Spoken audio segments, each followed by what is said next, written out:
Assalamualaikum warahmatullahi wabarakatuh. Terima kasih atas kesempatan yang telah diberikan. Perkenalkan, nama saya Saufia Maulini dengan NIM 484011210118, mahasiswi dari program studi D3 Farmasi Politeknik Unggulan Kalimantan. Di sini saya ingin menjelaskan sedikit materi mengenai mikromeretik yang diampu oleh dosen apoteker Husnul Wamida SSI MSI.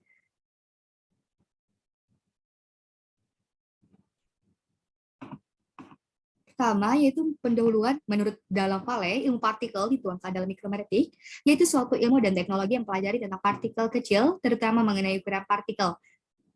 Ukuran partikel dalam farmasi sangat penting karena berhubungan dengan kestabilan suatu sediaan. Ukuran partikel juga menentukan sistem disperse farmasetik.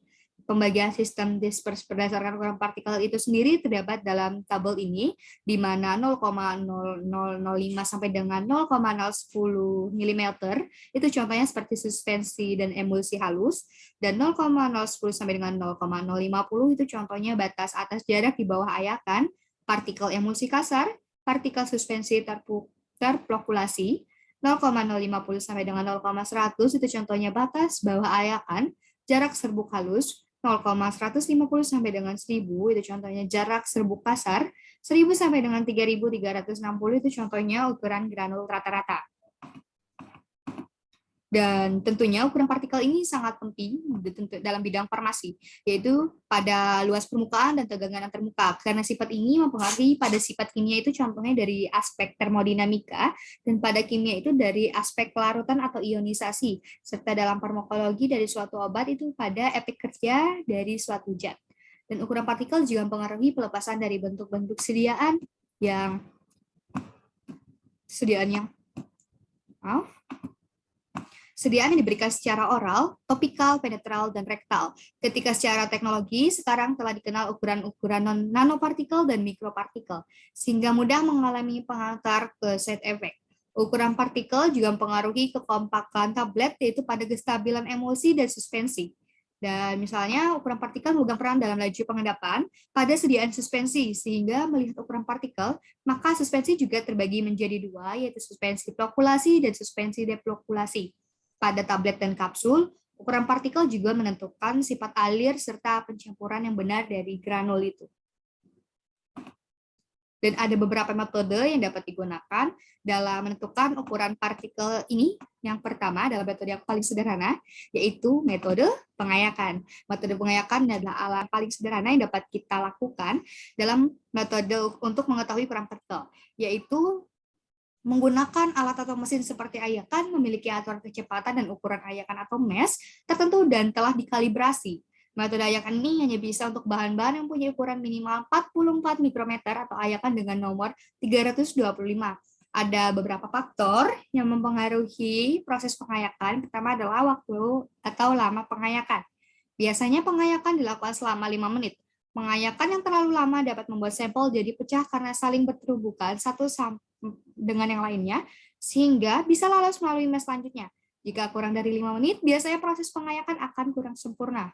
Jadi, jika pengayakan yang kita lakukan ini lebih dari 5 menit, maka otomatis antar partikel ini saling bertuburkan, itu terlalu lama, sehingga membuat partikel ini mengalami pengikisan atau bentuknya itu menjadi mengecil yang seharusnya tidak lolos pada mes A, tetapi karena terlalu lama kita melakukan pengayakan dan terlalu banyak adanya pengikisan sehingga partikel seharusnya tidak lolos menjadi lolos pada mes A ini tersebut. Dan juga jika kita terlalu cepat untuk melakukan pengayakan tidak mencapai 5 menit, maka proses pengayakan ini akan kurang sempurna.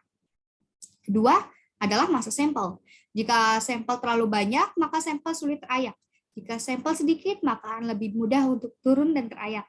Yang ketiga adalah intensitas atau getaran. Semakin tinggi intensitas getaran, maka semakin banyak terjadi tumbukan antar partikel yang menyebabkan terkikisnya partikel. Dengan demikian, partikel tidak terayak dengan ukuran tertentu.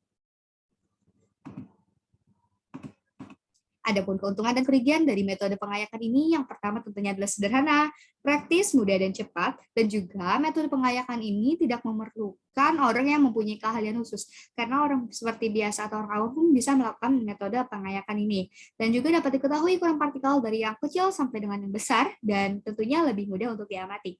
Sedangkan untuk kerugiannya itu sendiri tidak dapat mengetahui bentuk partikel secara pasti seperti pada metode mikroskopik. Dan kedua, ukuran partikel tidak bisa tidak pasti karena ditentukan secara kelompok atau berdasarkan keseragaman. Tidak dapat menentukan diameter partikel karena ukuran partikel diperoleh berdasarkan nomor Nes ayakan. Ketiga, adanya agregasi karena adanya getaran sehingga mempengaruhi validasi data. Keempat, tidak dapat melihat bentuk partikel dan dapat menyebabkan erosi pada bahan-bahan granul. Dan yang metode yang kedua adalah mikroskopik optik, pengukuran partikel dengan menggunakan metode mikroskopik biasanya untuk partikel yang berkisaran dari 0,2 sampai dengan 100 ohm. Metode ini dapat dilakukan untuk menghitung partikel pada sediaan suspensi dan emulsi. Manakala sediaan tersebut terlebih dahulu diencerkan, kemudian diletakkan pada slide, dan kemudian dilihat di mikroskop dengan standar slide mikrometer. Jumlah partikel yang berada dalam area jangkauan ukuran tertentu dihitung satu persatu dan kemudian hasilnya dihitung, kemudian dimasukkan ke dalam analisis data. Dan keuntungan yang didapat, kita menggunakan metode ini yang pertama adalah adanya gumpalan dapat terdeteksi, kedua metode langsung, dan kerugiannya itu diameter hanya 2 dimensi. Jumlah partikel yang harus dihitung 300 sampai 500, makan waktu dan tenaga tentunya.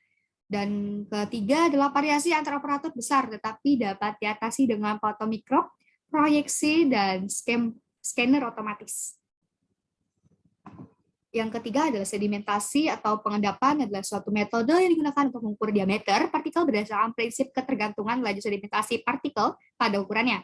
Ukuran partikel ini dinyatakan dalam hukum Stokes dengan rumus sebagai berikut, di mana H adalah jarak jatuh dalam waktu T, DST adalah garis tengah rata-rata dari partikel berdasarkan kecepatan sedimentasi, PS adalah kerapatan partikel, VO adalah kerapatan medium dispersi, G adalah percepatan karena gravitasi, dan L adalah viskositas dari medium. Persamaan tersebut untuk partikel-partikel terbentuk tidak beraturan dan dari berbagai ukuran. Dan berikut adalah contoh alat yang digunakan dalam metode pengukuran ini. Itu salah satu yang disebut dengan alat Andreasen atau yang dinamakan dengan bejana silinder. Itu contoh penggunaannya adalah suspensi 1 atau 2% itu dimasukkan ke dalam bejana silinder tersebut sampai mencapai tanda 550 mili, bejana ditutup, kemudian dikocok untuk mendistribusikan partikel-partikel secara merata pada berbagai interval waktu, diambil 10 mili sampel, dan dikeluarkan melalui penutupnya.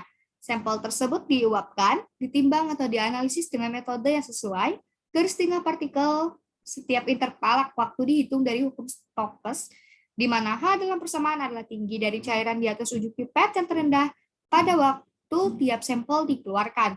Sisa atau sampel yang dikeringkan didapat pada suatu waktu tertentu adalah fraksi berat yang mempunyai ukuran partikel kurang dari ukuran yang diperoleh oleh perhitungan hukum Stokes untuk periode waktu pengendapan. Dan selanjutnya adalah pengukuran volume atau volume partikel yaitu Coulter counter. Mana prinsipnya jika suatu partikel disuspensikan dalam suatu cairan, elektrolit kemudian dilewatkan melalui suatu lubang kecil yang pada kedua sisinya ada elektroda, saat partikel melewati lubang akan memindahkan sejumlah elektrolit sesuai dengan volumenya. Maka akan terjadi suatu perubahan tahanan listrik. Laju perhitungannya yaitu 4.000 partikel per detik. Dan kegunaan dari metode ini adalah menyelidiki diskusi, dan yang kedua adalah menyelidiki efek zat antibakteri terhadap pertumbuhan mikroorganisme. Dan berikut gambaran dari metode pengukuran volume partikel ini tadi. Dilewatkan melalui suatu lubang kecil. Nah, di sini. Dilewatkan. Terus selanjutnya adalah sifat-sifat turunan serbuk. Yang pertama ada porositas atau rongga, yaitu perbandingan volume rongga terhadap volume blok dari suatu pengapakan yang dinyatakan dalam persen, di mana PV adalah volume sebenarnya dari partikel dan PB adalah volume blok. Contohnya, sampel serbuk kalsium oksida dengan kerapatan sebenarnya 3.203 dan berat 131,3 mempunyai volume blok 82. Jika ditempatkan dalam gelas ukur 100 mili, hitung porositasnya. Diketahuinya VB ditanya penyelesaian sebagai berikut dengan menggunakan hukum Stokes tadi dan didapatkan hasil, nah maaf, dengan menggunakan rumus ini tadi, dan didapatkan hasil 0,5 atau 50%. Dan yang kedua adalah kerapatan partikel. Kerapatan partikel ini sendiri terbagi menjadi 3, yaitu kerapatan sebenarnya, kerapatan granul, dan kerapatan blue. Kerapatan sebenarnya adalah kerapatan dari bahan itu sendiri, tidak termasuk rongga dan pori-pori. Adapun alat yang digunakan, yang pertama adalah densitometer, helium, yaitu untuk menentukan kerapatan serbuk yang berpori. Dan yang kedua ada pyknometer, yaitu untuk mengukur kerapatan sebenarnya dari sebuah padatan dan benda cair. Dengan rumus V M per V, di mana V adalah densitas atau massa jenis, dan M adalah massa benda, dan V adalah volume benda. Kerapatan granul adalah sebagai volume granul yang merupakan volume partikel ditambah dengan ruang dalam partikel. Penentuan kerapatan granul dengan menggunakan metode pemindahan cairan atau air raksa dengan rumus sebagai berikut, di mana volume sebenarnya dari partikel padat adalah VV dan VG adalah volume dari partikel bersama dengan pori-pori dalam partikel.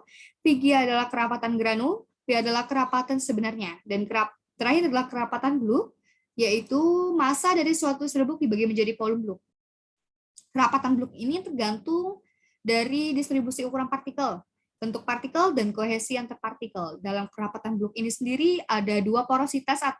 Yang pertama adalah porositas celah atau ruang antar, kedua adalah porositas total. Sedang ruang antar atau porositas celah adalah volume relatif celah ruang antar dibanding dengan volume blue serbuk. Tidak termasuk pori-pori di dalam partikel.